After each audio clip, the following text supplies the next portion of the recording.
नमस्कार दोस्तों, स्वागत है आप सभी का हमारे YouTube चैनल पर। दोस्तों, आज की इस वीडियो में हम अतुल माहेश्वरी स्कॉलरशिप एग्ज़ाम के बारे में कुछ ऐसी जानकारी बताएंगे जो बच्चे नहीं जानते हैं।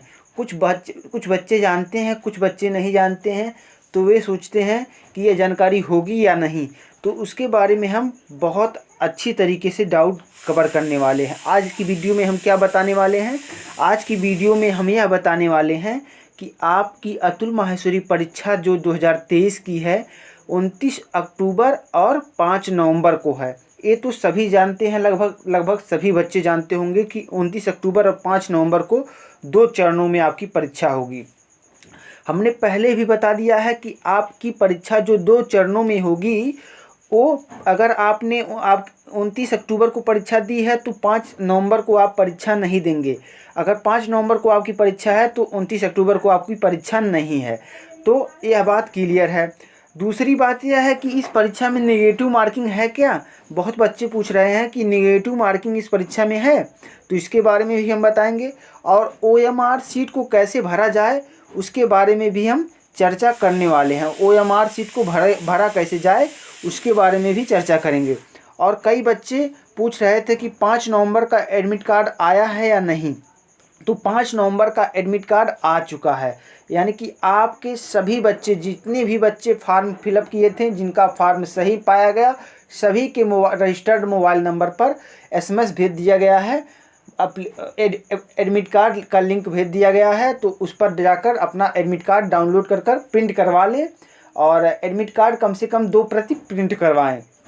तो सभी के पास SMS आ चुका होगा और एडमिट कार्ड सभी का आ चुका होगा। तो 29 अक्टूबर और 5 नवंबर दोनों के विद्यार्थियों का, दोनों के परीक्षार्थियों का एडमिट कार्ड आ चुका होगा। तो उम्मीद करते हैं सबका एडमिट कार्ड आ गया होगा। अगर किसी का एडमिट कार्ड नहीं आया है तो अपने बगल के साइबर कैफ़े, जो कंप्यूटर के ऑनलाइन फॉर्म भरने की दुकान होती है, वहाँ पर जाकर वहाँ से संपर्क कर अपना एडमिट कार्ड डाउनलोड करवा लें, तो वहाँ से हो जाएगा आपका।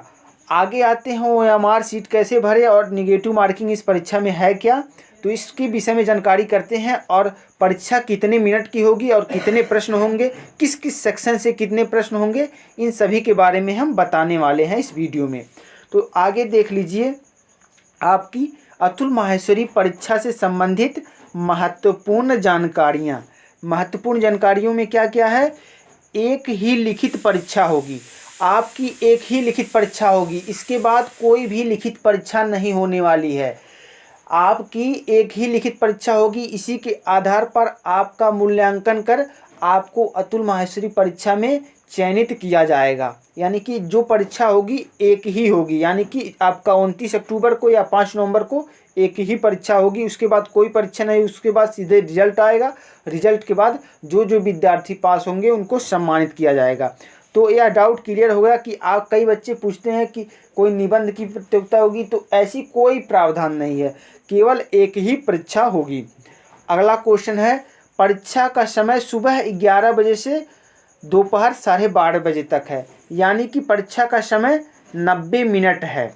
तो आप यह मान कर चलिए, अगर 90 मिनट है परीक्षा का समय, तो आपका 11 बजे से पेपर चालू होगा, तो आप 10 बजे तक 10:15 तक आप विद्यालय पर पहुंच जाएंगे। विद्यालय मतलब जहां आपका परीक्षा केंद्र होगा, परीक्षा सेंटर पर पहुंच जाएंगे आप 10:30 बजे तक। हर हाल में 10:30 बजे तक आप परीक्षा केंद्र पर पहुंच जाएंगे।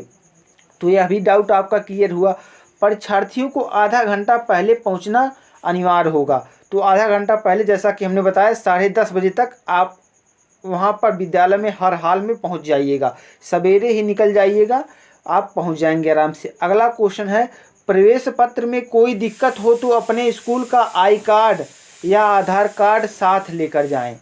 यानी कि अगर प्रवेश पत्र में कोई आपका फ़ोटो में दिक्कत है, मतलब फ़ोटोग्राफ आपका नहीं आया है, काला आया है, धुंधला आया है, तो आपने स्कूल का आई कार्ड या आधार कार्ड लेकर जाएंगे तो आपको एंट्री मिल जाएगी। ऐसा नहीं है कि प्रवेश पत्र आपका नहीं रहेगा तो एंट्री दे देंगे। प्रवेश पत्र आपका रहना चाहिए। प्रवेश पत्र में कुछ जानकारियाँ गलत होंगी या प्रवेश पत्र में कुछ धुंधला टाइप होगा आपका फ़ोटो, तो आई कार्ड के थ्रू आपको एंट्री मिल जाएगी या आधार कार्ड के थ्रू आपको एंट्री मिल जाएगी। तो यह थी यह बात।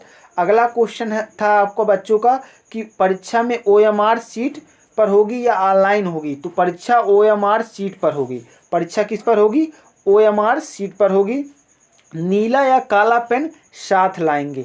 ज़्यादातर बच्चे काला पेन साथ ले जाएंगे। अगर काला पेन नहीं होगा बाय द वे तो नीला पेन ले जाएंगे।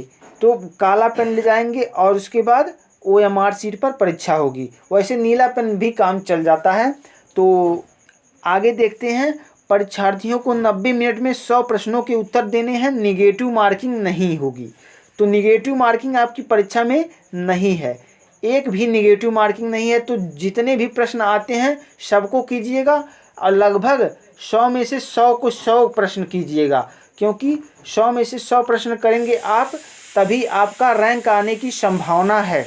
तो 100 में 100 प्रश्न कीजिएगा, एक भी प्रश्न मत छोड़िएगा। और अगर जो प्रश्न न आता हो उसे एलिमिनेट कर यानी कि उसका उत्तर ढूंढ कर एलिमिनेट कर अलग अलग कर छांट कर उसका उत्तर जानने की कोशिश कीजिएगा और अपने सही उत्तर तक पहुंचने की प्रयास कीजिएगा। तो जो प्रश्न न आता हो उसको भी कीजिएगा। तो यानी कि 90 मिनट में 100 क्वेश्चन करना अनिवार्य है और निगेटिव मार्किंग नहीं है। निगेटिव मार्किंग नहीं है तो आपको 100 में 100 प्रश्न करना है तो करना है। 100 प्रश्न अगर हम नहीं करेंगे तो आप परीक्षा से उत्तीर्ण होने से बहुत दूर हो जाएंगे। इसलिए 100 प्रश्न सभी विद्यार्थी करके आएंगे। तो यह थी परीक्षा से संबंधित बात। अब आते हैं OMR सीट कैसे भरा जाएगा।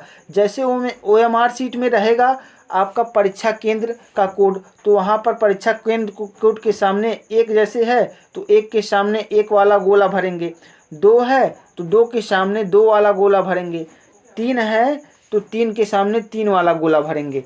तो इसी प्रकार भरेंगे। अगर विकल्प में एक का प्रश्न का B सही है तो ऐसे 4 A B C और D दिए हैं, तो एक का C सही है तो C वाले पर ही गोला भरेंगे। एक बार C को काट कर B पर नहीं गोला भरेंगे तो आपका उत्तर गलत माना जाएगा, भले से ही दोनों पर आप गोला भर देंगे। केवल एक ही पर भरना है, जो आपका सही है एक ही पर भरना और पूरी तरीके से सुसज्जित कर भरना है। तो OMR सीट पर यह बात ध्यान में रखने योग्य है। तो उम्मीद करते हैं आपको यह सभी जानकारी बहुत ही पसंद आई होंगी। अगर पसंद आई होंगी तो एक एक जानकारी को अपने दिमाग में पिरो कर जाइएगा और आप अतुल माहेश्वरी परीक्षा को बहुत कायदे से दीजिएगा, क्योंकि आपके लिए ये परीक्षा स्कॉलरशिप आपके वरदान से कम नहीं है। और कई बच्चे पूछ रहे थे स्कॉलरशिप कब मिलती है। तो स्कॉलरशिप आपका रिजल्ट जब आ जाता है तब आपको चयनित किया जाता है। आपके घर फ़ोन आएगा, आपके रजिस्टर्ड मोबाइल पर फ़ोन आएगा और उसी के द्वारा आपके डाक द्वारा कुछ आपके पत्र भी आएगा। उसी के द्वारा आपको जानकारी मिलती है कि आप परीक्षा में चयनित हो गए हैं। और अखबार में विज्ञापन भी आता है, विज्ञापन नहीं कहेंगे, होम पृष्ठ पर जितने विद्यार्थी उत्तीर्ण होते हैं उनका नाम, रोल नंबर और पता तीनों चीज़ आता है। और कितने विद्यार्थियों को अब की बार छात्रवृत्ति मिलेगी। तो अब की बार छात्रवृत्ति जो है वो 23 विद्यार्थियों को 9 और 10 में मिलेगी और 23 विद्यार्थियों को 11 और 12 में मिलेगी, यानी कि कुल 46 विद्यार्थियों को मिलेगी। 9 और 10 के विद्यार्थियों को कितनी छात्रवृत्ति मिलेगी। तो 9 और 10 के विद्यार्थियों को 50,000 प्रति विद्यार्थियों को छात्रवृत्ति मिलेगी। और 11 और 12 के विद्यार्थियों को कितनी छात्रवृत्ति मिलेगी। तो 11-12 के विद्यार्थियों को 75,000 प्रति छात्र के हिसाब से छात्रवृत्ति मिलने वाली है। तो उम्मीद करते हैं अतुल माहेश्वरी स्कॉलरशिप एग्ज़ाम से संबंधित सभी डाउट इस वीडियो में कवर हो गए होंगे। आगे अगर कोई जानकारी अधूरी रह गई हो तो कमेंट बॉक्स में उसको ज़रूर लिखिएगा, हम आपका उत्तर देने के लिए तुरंत ही तत्पर हैं। तो मिलते हैं नेक्स्ट वीडियो में, तब तक के लिए जय हिंद, जय भारत, वंदे मातरम।